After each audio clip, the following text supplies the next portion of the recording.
Hello, we're back now discussing the ways in which evangelical Protestant theology deals with the city, or the lack thereof. Our previous videos looked at how the Bible deals with the city, how the city has been portrayed historically, the philosophical issues with the city, and then the theological, individualistic understanding of Western culture as a whole. Now we want to look at Protestant anthropology, non anthropology from a secular sense, but the idea of theological anthropology, a theological study of the human being, and look at its treatment of human institutions. There are hardly any evangelical Protestant treatments of human institutions within the theological field of anthropology. And when I say hardly any, I'm trying to be kind. I don't know that there are really any at all. Within the last couple of years, a few people have started writing on a theology of the city, but it's not really been from a Protestant evangelical perspective. Everything is either generalized in terms of studying humanity as a whole, or studying individual human beings, or human functions like work and rest. One minor exception is the idea of marriage as a human institution, but it's not studied for the sake of marriage. It's only studied because it is used as a picture to describe Christ in the church. And just as an aside, that I don't want to go down the rabbit trail, I'm just going to let you know the rabbit trail exists. That's why we have such a weak answer to the gay marriage movement. We don't have an answer to marriage, period. We either idolize it or we marginalize it. We don't have a balanced, good treatment of it that I know of. But I'll leave that rabbit trail alone. But we don't study human institutions, and I think a lot of that comes from our Protestant roots, which sees humans as bad. We somehow lost that made in the image of God thing. That somewhere in the Bible I think talks about. I'm being facetious. Genesis 1:26 says that human beings are made in the image of God, but we're so preoccupied with our own sin that we have neglected to theologically work out what it means to be made in the image of God and to function in the image of God as He has created us in this earth. And those things include the communal aspect of living and sharing life together, which we call the city. So we haven't gone there. We don't have that as part of our conversation as evangelical Protestants. Human institutions such as the family and the city are largely ignored in theological discourse. Yes, the family really is ignored. We talk about the family and we talk about how wonderful it is, but family isn't just nuclear family. It's the whole expanse of human beings whose lives are vested in one another from the time that they're born. And we don't talk about that. We have a very weak theology of the city because we have a very weak anthropology of human institutions. And we have a weak anthropology of human institutions because institutions require a communal understanding of things rather than an individual understanding of things. And since evangelical Protestant DNA is wired to individualism from its very roots in justification by faith and or unconditional election of those who will believe in Jesus, right down to our understanding of the Trinity, we've got a long laundry list of things that have taken us away from a proper communal view of human life, which would lend us to a much easier transition into looking at a good theology of the city. We don't have that. So in order to get that, we're going to have to build it. And we may have to build it a little bit for at least a little while artificially until we can get the proper support structure underneath. That is, a good view of the Trinity, a good view of humanity, a good view of what we were created to be and to do on this earth in terms of being communal beings made in the image of God, once we get those underneath of us and get underneath of us the idea that human beings are not evil, we are fallen, once we get that underneath of us, we probably could construct a viable theology of the city. But where we're at right now, we can't do it, and certainly not for this class. It's more than we can handle. I'm just helping us get a feel for why we struggle in this area. Another reason that the theology of the city scares us is because of our evangelical past. Protestant evangelicals,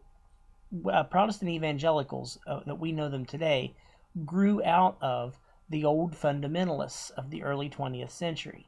And one of the problems of one of the challenges that fundamentalists themselves faced was a social gospel. That's rooted in Protestant liberalism, which we'll talk about here soon. But the social gospel was a movement in the early 20th century where people who were very well-meaning individuals went and helped the poor from a Christian standpoint, but never presented the saving power of Jesus Christ to them. Since the days of Walter Rauschenbusch, who was the progenitor of the social gospel movement, there has been an uneasy fear among evangelicals that there must be an either-or approach to proclaiming the gospel and social action. It has been wrongly assumed that a strong stance on social action has necessitated a weak stance on gospel proclamation.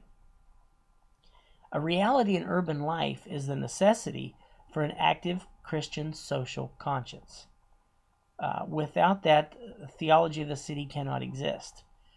Because of this prevailing either-or mentality of our evangelical world, often the social voice has been silenced in order to proclaim the quote-unquote gospel, which often centers around the individual experience of personal salvation rather than the communal aspect of bringing the whole community upwards.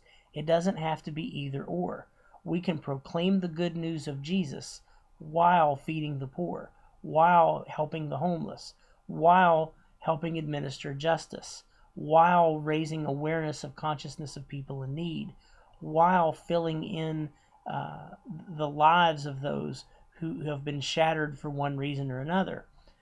The idea of mission is evolving to include urban mission as well as foreign mission, but that's slow in coming. It's not getting here as fast as we would like. But again, evangelicals have this built-in fear of a social gospel, which comes from its roots in Protestant liberalism. Protestant liberalism, again, has its roots in the theology of a German named Friedrich Schleiermacher. And the project of Schleiermacher and his followers created a false view of both theology proper and anthropology. Now let me back up and tell you a little bit about Schleiermacher if you don't already know who he is. He, in the face of the Kantian philosophy of the late 1700s, reoriented Christian thinking to a view of inward experience. It was the turn toward the self, which of course fits very well into the modern individualistic idea. No longer was the locus of authority in the Christian faith the church or the Bible or anywhere else. It was the self. It was the feeling of absolute dependence. It is that feeling, that self-perception that drove the faith. And I can only skim it right here, but that was Schleiermacher and his project. Their ideal of the universal fatherhood of God and the universal brotherhood of man raised both the urban and the social consciousness. That was a good thing. The bad part is they abandoned the saving power of the gospel in doing so. In other words, they said to people, be warmed and filled, and gave them food and clothing, but they didn't give them Jesus because they didn't really have a Jesus to give. There was no importance in the Jesus that historically lived, The only importance was the Jesus that you feel in your heart.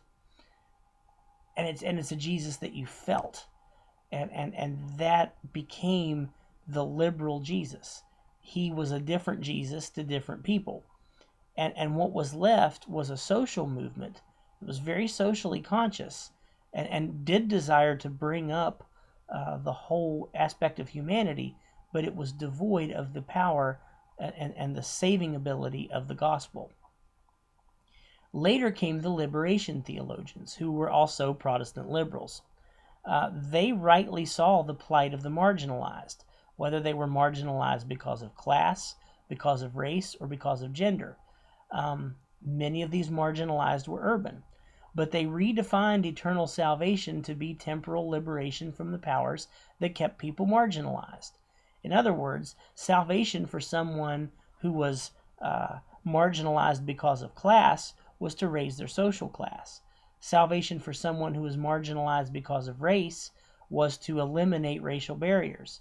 Someone who was marginalized because of gender, salvation was to eliminate gender barriers. It wasn't an eternal reality, it was a temporal reality. Whereas true salvation has both a temporal and an eternal compartment. Too much of our in Protestant evangelical understanding of salvation is eternal but not temporal. The liberals were temporal but not eternal. The proper balance is to be both temporal and eternal. And these liberation theologians sacrificed the secure promise of eternal freedom for the often violent possibility of temporal freedom, and often wound up with neither. So to summarize where we're at, a weak theology of the city is a byproduct. A weak theology of the city in evangelical Protestantism is a byproduct of the very weaknesses of evangelical Protestantism itself. A lack of understanding of human institutions, including the city, because of a lack of a stress on the communal factors that make humans human. For too long, we've majored on the individualistic aspects of humanity rather than the communal ones. So therefore, we have neglected the communal, which includes things like the city, which includes things like human institutions of marriage, family, city, and such, to focus on individualistic aspects that more often than not lead to the discussion of human sin and therefore personal human salvation. It's our own DNA that makes us look at things in a personal rather than a communal manner that has caused a weak theology of the city. And again, tracing our steps backwards, that goes back through a weak anthropology, which is due to a weak understanding of humanity itself as being bad rather than being the creation in the image of God. And then that goes back to a poor understanding of the idea of God's providence and predestination, and a poor view of the Trinity itself. We've got all that mixed in to cause us harm in bringing together a solid theology of the city. Now, in our last video coming up, we're going to look at some ways that we can make this better, some ways that we can state this better, and it'll just be a quick overview of Christian doctrine that will help us to hopefully turn this around a little bit. So hang on, and we will return with more right after this.